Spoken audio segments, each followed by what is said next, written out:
报院会，我们现在进行国事论坛，每位委员发言3分钟。首先，我们请罗志强委员发言。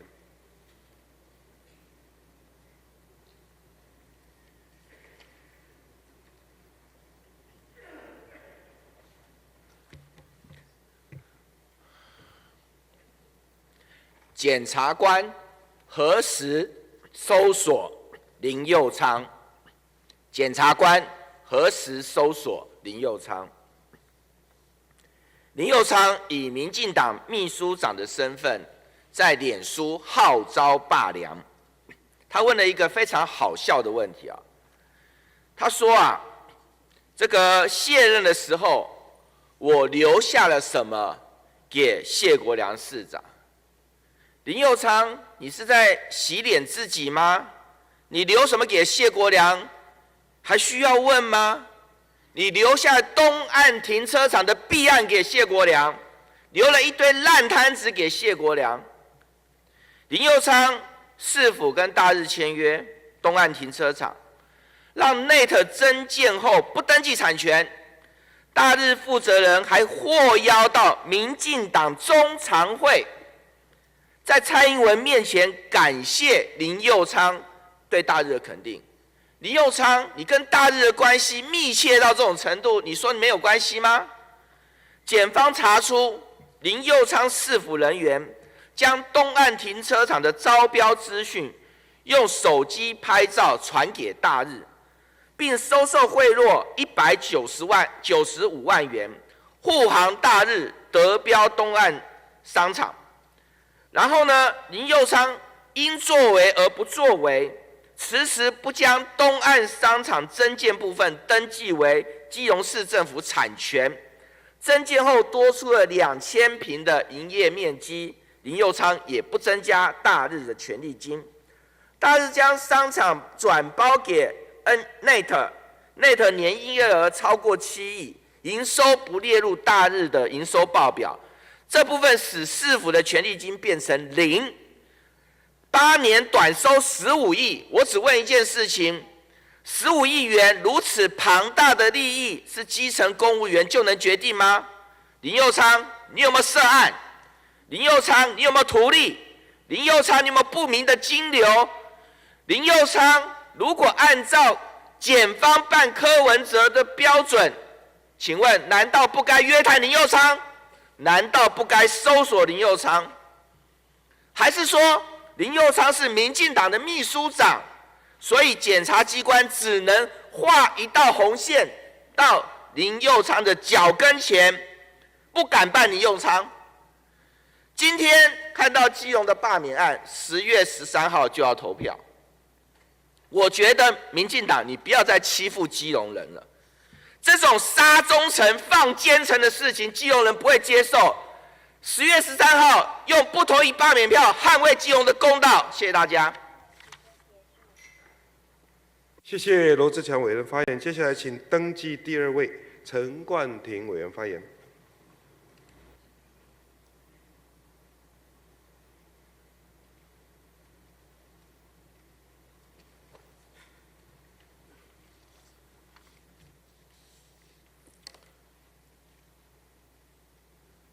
各位国人同胞早安。首先，我要针对国民党跟民众党联手退回总预算表示强烈的谴责。退回总预算代表我们明年的农业预算是会直接卡死的特别是针对我们嘉义农业县，450亿的老农津贴，农保50亿，农民职灾保险、农业保险加起来99亿，还有绿色照护站120亿，剥夺农民的福利，这是国民党跟民众党想要看到的吗？我想这不是的，所以我在这边也呼吁我们国民党跟民众党的同事能够做出正确的决断。3检动实质审查这些预算，本来就是我们立法委员的权利，也是我们应该要做的。实质的去审查，实质的去监督政府，会对整个政府效能跟我们国会尊严更有利。所以我在这边还是诚挚的呼吁我们所有国民党跟民众党的同事能够做一些修正。我常常在回想我们在嘉义市在走行程的时候，都会看到其他在野党的立法委员，包含张启凯跟王玉明委员。但是我很遗憾的是，他们口口声声说会争取所有的预算来去繁荣我们的家乡，但是现在却退回这样子的总预算，这样有实质上帮助到嘉义吗？有实质上帮助到我们台湾的整体国家发展吗？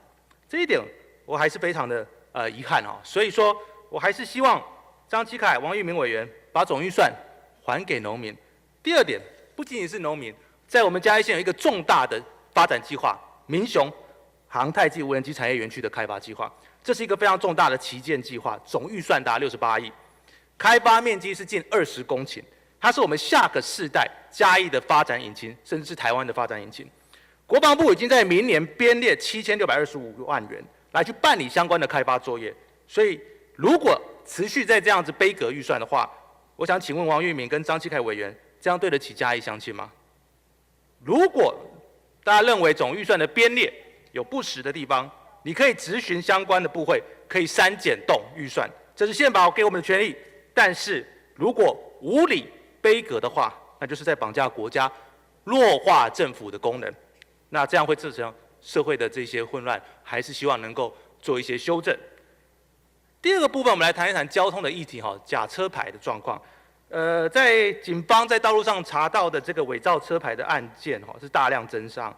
2023年在高速公路查到的是924辆，但是光是今年1到5月就有847辆被 ETC 来去揪出来。那多少钱？罚10800元。可是如果你是用真车牌去严重超速，你可能会被罚到36000，甚至是会被扣牌。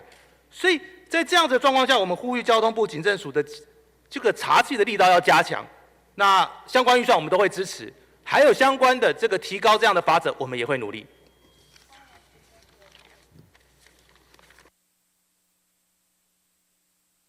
谢谢陈冠廷委员的发言。接下来请登记第3号洪孟凯委员发言。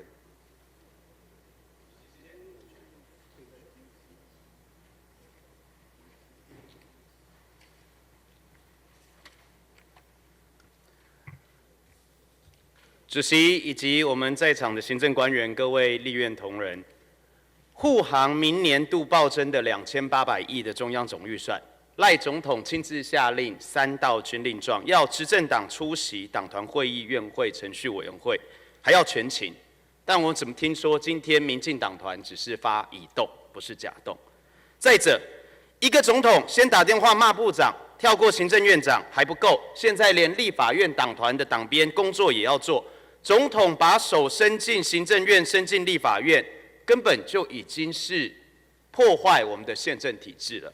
那我们要讲，做过立委的地方首长卢秀燕、蒋万安都知道，总预算退回程序委员会是要民进党政府补正重编，不是删除，不是不审。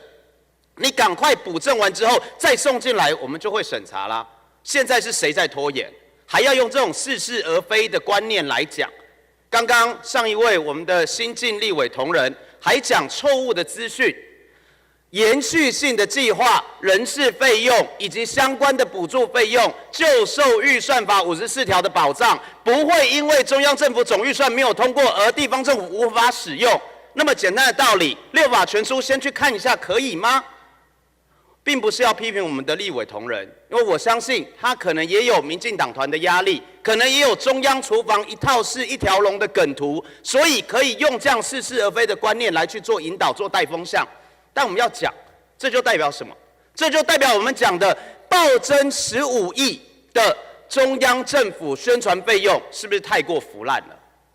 人民给你纳税钱，不是要你去养网军，不是要你做梗图，不是要你去带风向。人民要的是中央政府真真正正做一些福国利民的事情，这才是我们身为立法委员站在人民的立法院，在这边捍卫预算、审查预算的观念。再者，7月16号的时候，我们上个会期的最后一天，公粮收购的议题，民进党党团在那边讲说不行不行，反对，到最后投票的时候也不敢反对，代表什么？代表真真正正站在全民的立场上面，民进党党团自己也会思考，到底是民意重要还是党意重要？现在农粮收购的决议案通过了，政府有看到吗？有编列吗？你们好意思，尤其是在南部的县市的委员，好意思站在执政党的立场，认为说没有编列这样的预算，你们对得起你们自己代表的农民朋友吗？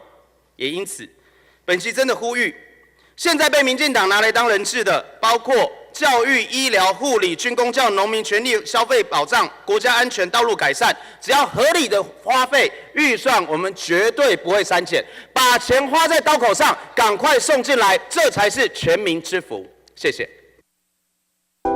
想看最完整的新闻内容，记得下载 TVBS 新闻网 APP。